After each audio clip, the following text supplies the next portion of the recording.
Today, I'm going to tell you how to make the 100% detox carrot and beetroot juice.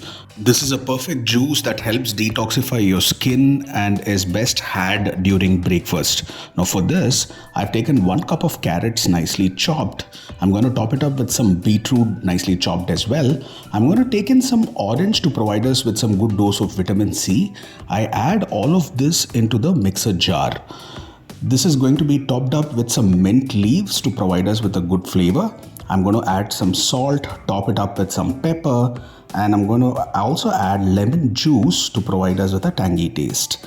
Before I add more ingredients, I'm going to add enough water to submerge all of these ingredients well, and we're going to grind this into a nice thick juice.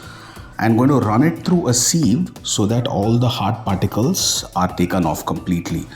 Our 100% detox carrot and beetroot juice is now ready to be had. Do leave your comments on how you like this juice.